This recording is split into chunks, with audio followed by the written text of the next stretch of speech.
Hey, what's up everyone? This is Brian Nemiroff back with another bullet for you. And today we're going to look at the Bluegrass Stakes coming up this weekend. But first, I just want to touch for a second on the real unfortunate rash of injuries on the Triple Crown Trail.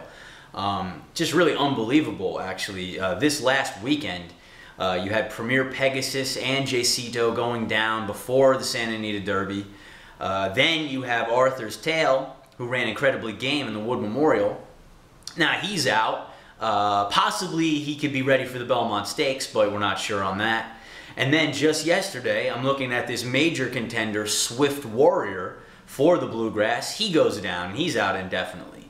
So just really unfortunate news, you know, amongst thoroughbreds here that are on the Triple Crown Trail. The sport that we love so much, you know, these animals are just incredibly delicate. And, you know, one minute they're there and the next minute they're not. And I just hope that we can maintain some semblance of health as we continue on this incredible trail. And so we're left with a field of 12 here for the Bluegrass. And this race, how can you say it? It's wide open.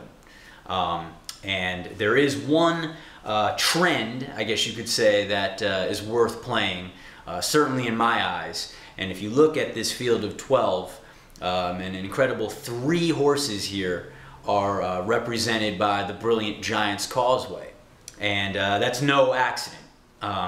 As we have seen in recent history, with the small amount of history actually, with poly track and artificial surface form, the Giants tend to just really have an affinity for it. And so there's no coincidence that there's 3 Giants in here, and I think they are all worth looking at. First and foremost, you need to look at the number 3, Santiva. Now this horse, he won the Kentucky Jockey Club Cup last year at Churchill Downs, really kind of burst onto the scene at that point, was much hyped coming into this year, only raced once in the Risen Star, was a very game second, career best speed figure, and then his connections decided to basically wait it out for this Bluegrass. And, you know, I believe that this horse is sitting on a huge race. He's raced against some tough competition. And, like I said, he's been pointing for this race. It'll be the second start, you know, of the year, looking for the Derby to be his third. And Santiva at 3-1, the morning line favorite, is actually a pretty honest price, I'd say. Because he very well could be much the best here. Next, we have to absolutely look at the number 11, Crimson China.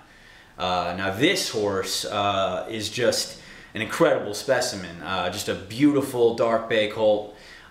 He ran most recently in the Rushaway, kind of had a bad start, fell out of it real quick, and he was the favorite in that race, and he rallied from well out of it to close incredibly strong, incredibly game down the lane, and not really catch Swift Warrior, but he was gaining on him as the wire came, and it makes you think that the more distance, Crimson China will like that.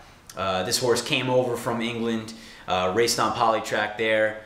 He came in second, won, came over here, ran on the turf, he won, and then on the Polytrack came in second. I mean, look, this horse looks like he could be a Polytrack monster.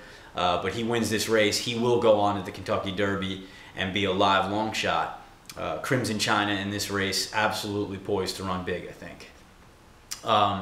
And, you know, you got to look at the 10, Praeterio. You know, another giant, a roan, actually, out of a Silver Charm mare. You know, coming in for Todd Pletcher, this horse has got mixed form. You know, one would think that he's a cut below these, but he did win his most recent race. Career best effort, 1 1/8 miles on the dirt at Gulfstream.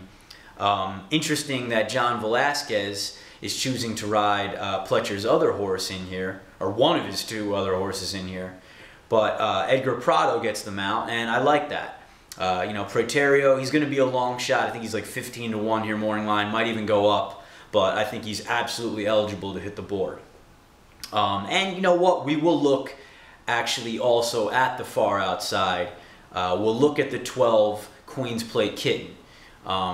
This horse, you know, his form He's only raced once on polytrack, and he won up in Canada.